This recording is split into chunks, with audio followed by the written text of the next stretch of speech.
호주에 거주하고 있는 52살의 테오 로스몰더는 해충을 제거하는 직업에 종사하면서 가족들을 부양하고 있습니다. 그러다 조금만 뛰어도 숨이 차올라 회사 일에 지장까지 주자 병원을 찾아가서 정밀 검사를 받게 됩니다.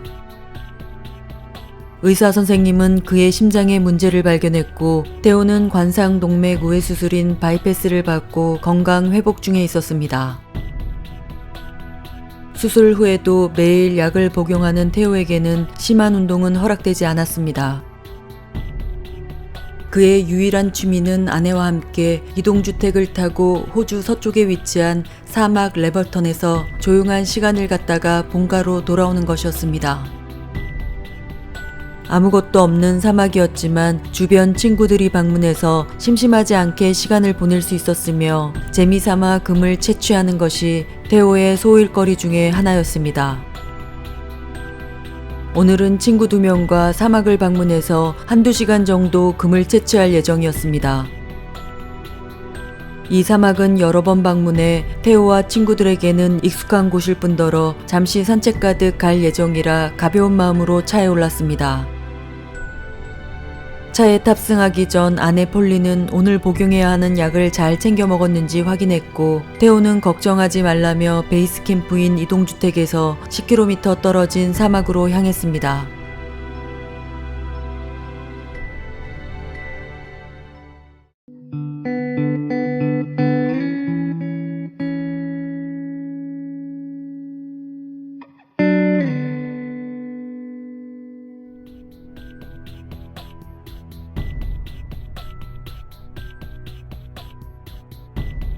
테오와 친구들이 향한 레버턴의 사막은 평온해 보이지만 위험한 동물이 많이 살고 있어 밤에는 주의를 기울여야 하는 곳입니다.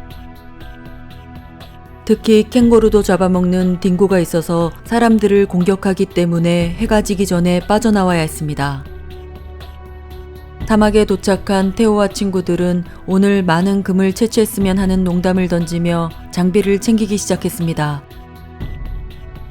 테오는 GPS를 가지고 갈까 생각하다가 이 지역은 그가 잘 아는 지역일 뿐 아니라 1시간 정도만 살펴보고 돌아가기로 했기 때문에 굳이 GPS가 필요해 보이지 않아 차에 다시 놓아두었습니다. 그들은 1시간 뒤에 차 앞에서 만나기로 약속하고 헤어졌습니다. 더글라스와 브라이언은 함께 이동하기로 했지만 테오는 반대쪽을 살펴보고 싶어 친구들과 헤어져 금을 찾기 시작했습니다. 얼마쯤 걸어갔을까 사금 채취를 도와주는 기계에서 알람이 울리기 시작했고 테오는 조심스럽게 땅을 파자 작은 금을 발견했습니다. 이렇게 빨리 금을 채취했다는 것에 테오는 기분이 좋아졌고 이쪽 땅에 금이 많이 있을 것 같다는 생각이 들어 2번째 금을 찾기 위해 주변을 계속 살피며 걸었습니다. 테오는 금을 찾기 위해 계속 집중하며 걷고 있을 때 주위가 어두워졌다는 생각이 들어 하늘을 올려다봤습니다. 맑았던 하늘에는 어느새 먹구름이 끼기 시작했고 차량으로 돌아가기 위해 뒤돌아섰지만 갑자기 자신이 어느 쪽에 서 있는지 방향 감각을 잃고 말았습니다. 주위 사방이 모두 똑같아 보여 당황하기 시작했고 어디로 가야 할지 알 수가 없었습니다. 보통 태양을 기준으로 길을 찾았지만 지금은 태양이 구름에 가려 방향 감각을 완전히 잃어버린 것이었습니다. 이럴 때를 위해서 GPS를 가지고 다녔는데 어이없게도 GPS를 두고 오는 실수를 범한 것입니다. 사막에서 길을 잃었을 때는 그 자리에서 구조대가 올 때까지 기다려야 한다는 규칙이 있습니다. 보통 구조대는 실종 신고를 받은 후 실종자의 차량을 먼저 수색한 뒤 차량을 기준으로 수색에 들어가기 때문입니다. 테오는 친구들과 함께 사막으로 들어왔고 그가 어디로 이동했는지 친구들이 알고 있었기 때문에 그 자리에서 구조대를 기다리면 쉽게 구조될 수 있는 조건이었습니다. 그러나 테오는 당황한 나머지 2번째 규칙마저 무시하는 실수를 범하고 말았습니다. 그는 차에서 멀리 오지 않았다고 생각했고 조금만 헤매면 금방 찾을 수 있다고 판단했지만 3시간이 지난 후에 자신의 생각이 틀렸다는 것을 인지하기 시작했습니다. 태호는 음식과 물을 전혀 가지고 있지 않았고 매일 복용해야 되는 약이 있었기 때문에 서둘러 길을 찾으려고 애쓴 듯 보였습니다. 태호가 길을 찾아 사막을 헤매고 있을 때 해가 지기 시작했습니다. 바로 그때 태호는 울타리를 발견했습니다.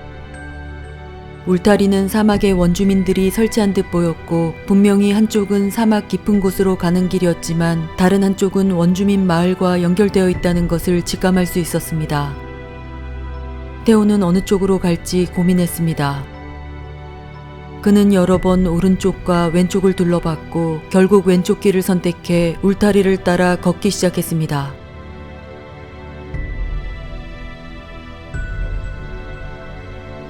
베이스 캠프에서 태호를 기다리고 있던 폴리는 해가 졌음에도 여전히 돌아오고 있지 않은 남편이 걱정되어 친구 더글라스에게 무전을 보냈습니다. 더글라스는 아직도 태호가 차량으로 돌아오고 있지 않아 계속 같은 자리에서 기다리고 있다는 소식을 전했고 폴리는 남편이 사막에서 나오지 못하고 있다는 사실을 알게 되었습니다. 그녀는 즉시 친구들이 있는 곳으로 차를 몰아갔고 주변을 돌며 태호를 찾았지만 찾을 수 없자 원주민들에게 도움을 요청했습니다. 원주민은 차와 3륜 바이크를 가지고 태호를 찾아 나섰습니다.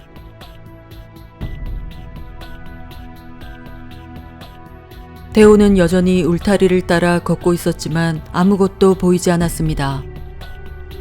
사막에서의 첫 번째 밤이 깊어졌고 돌아가기에는 너무 많이 걸어왔기 때문에 그는 오늘 밤을 보낼 곳을 찾기 시작했습니다. 사막에서의 밤은 매우 추워 저체온증으로 사망할 수 있기 때문에 주변을 둘러보며 몸을 웅크릴 곳을 찾기 시작했습니다. 사막에서의 캥거루는 밤이 되면 움푹하게 파인 돌틈에서 자기 때문에 태호는 같은 모양의 바위를 찾아 추위와 딩고를 피해야겠다고 생각했습니다. 그러던 중 움푹 패인 바위를 발견했고 소리를 질러 캥거루가 있는지 확인한 후 주위에 풀을 덮고 추위를 피하기 시작했습니다. 바위 안에서 밖을 멍하니 바라보고 있던 태호는 자동차 불빛을 발견하고 벌떡 일어나 소리를 지르며 구조를 요청했습니다. 추운 사막의 밤을 여기서 보내지 않아도 된다고 생각하니 마음이 너무 가벼웠습니다. 태호는 계속 소리를 질러 자신의 위치를 알렸지만 차는 다른 방향으로 그냥 지나가 버렸습니다. 당황한 태호는 사막에서 자신이 발견되는 것이 자신이 생각하는 것보다 매우 힘들 수 있다는 생각이 들자 공포에 휩싸이게 됩니다.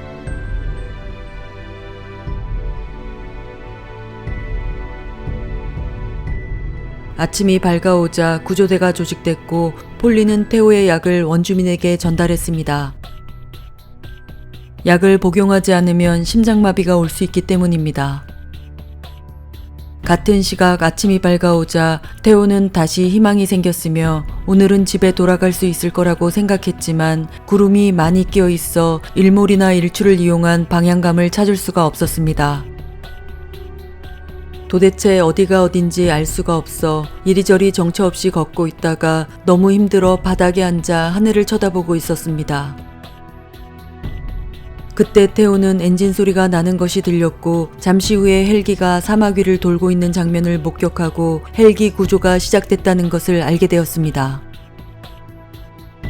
밤에는 자신을 볼 수 없었지만 지금은 낮이고 헬기가 분명히 자신을 발견할 수 있을 거라는 생각에 얼굴에 웃음이 절로 나왔습니다. 헬기는 저공비행하고 있었고 태호가 서 있는 곳을 향해 날아오고 있었습니다. 안도한 태호는 최대한 손짓하며 구조 요청을 했지만 헬기는 바로 그의 머리 위를 지나가 버렸습니다. 태호가 어디에선가 읽은 이야기로는 헬기가 구조할 사람을 발견했을 경우 날개를 위아래로 흔들어 확인했다는 신호를 보낸다고 했는데 자신의 눈앞에 있는 헬기는 어떠한 제스처도 하지 않은 채 자신의 머리 위를 지나가 버렸습니다. 자신을 지나쳐 날아가 버렸던 헬기가 다시 돌아와 태호 머리 위를 날았지만 태호를 발견하지 못한 듯 멀리로 사라져 버렸습니다. 헬기가 지나가고 태호의 컨디션은 더욱 안 좋아지기 시작했는데 물과 약을 먹지 못한 채로 24시간이나 흘렀기 때문입니다. 그 후로도 1시간 간격으로 헬기는 태호의 머리 위를 계속 지나쳐 갔지만 태호를 전혀 발견하지 못한 듯 보였습니다. 태호는 오후 시간 내내 자신의 사금 채취 기계를 분리해 불을 피우려고 노력했습니다. 자신의 위치를 불로만 전달이 가능하다고 판단한 후 전선을 빼내어 마른 풀에 불을 붙이려고 많은 시간을 보냈지만 결국 실패했습니다. 먹구름이 가득한 하늘이 다시 어두워지기 시작했고 태호는 사막에서 두 번째 밤을 보내야 했습니다.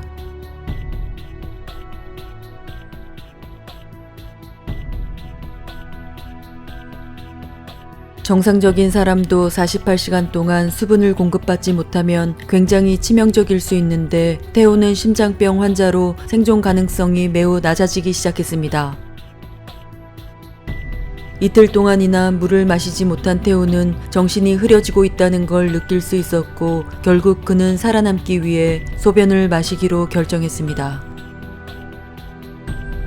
늦은 오후가 되자 태호는 운 좋게도 흰개미 더미를 발견하고 개미집 윗부분을 발로 쳐서 개미들이 나오지 못하게 한 뒤 돌로 개미를 죽여 먹을 수 있었습니다. 태호는 곤충에 대해 많이 알고 있었기 때문에 식용이 가능한 곤충이 있으면 잡아서 조금씩 섭취해 미량의 단백질과 수분을 자신에게 공급했습니다.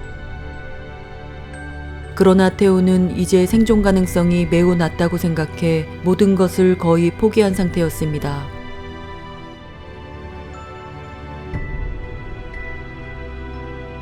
베이스 캠프에 있던 폴린 역시 태호가 생존하지 않았을 가능성에 흐르는 눈물을 감출 수가 없었습니다. 그러나 구조대는 포기하지 않고 계속 사막을 수색하고 있었습니다. 밤이 다가오자 태호는 바위를 찾아 몸을 웅크리고 있을 때 딩고의 울음소리가 들렸고 딩고의 공격에도 방어할 힘마저 없는 자신을 보며 불안감에 잠을 이룰 수가 없었습니다. 태호의 신경은 극도로 날카로워져 있었으며 그의 심장은 힘겹게 뛰고 있었습니다.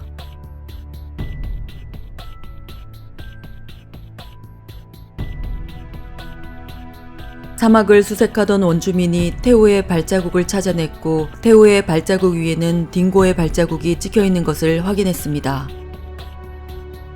원주민은 폴린을 찾아가 아직은 태호가 생존해서 움직이고 있는 것 같다고 알렸습니다. 폴린은 어떻게 태호가 살아있는지 확신할 수 있냐며 원주민에게 물었고 원주민에 따르면 딩고는 살아있는 사람을 따라 움직이다가 그 사람이 쓰러지면 공격하는 습성이 있어 아직은 태호가 움직이고 있다는 것을 알 수 있다고 전했습니다. 하지만 태호가 계속해서 이동하고 있기 때문에 수색 때는 수색이 더욱 어려웠습니다. 태호는 언제 발견될지 모르는 상황에서 어떻게든 스스로 길을 찾으려 노력하는 수밖에 없었기 때문에 계속 움직이고 있었습니다. 그러나 그의 몸은 더 이상 버티지 못하고 딩고의 공격을 방어하기 위해 가지고 다니던 망치마저 버릴 수밖에 없었습니다. 딩고는 그가 얼마 못 가 쓰러진다는 사실을 알고 있는 듯 여전히 태호 뒤를 뒤쫓았습니다. 다시 밤이 되자 바람이 많이 불기 시작해 체온은 급격하게 떨어졌고 몸에는 남아있는 에너지가 없었지만 태호는 딩고의 공격이 두려워 누울 수조차 없었습니다.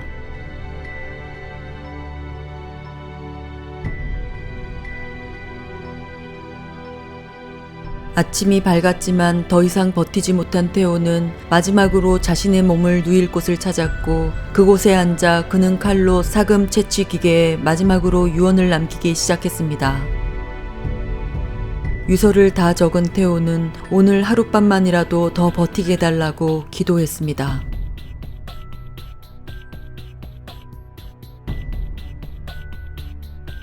태호가 실종된 지 벌써 5일이나 지나자 폴린은 어쩔 수 없이 3명의 아들들에게 아빠의 실종 소식을 전했습니다. 5일 동안이나 물과 음식, 약조차 복용하지 못한 태호가 생존하지 못했을 것이라는 생각이 폴린을 괴롭혔습니다.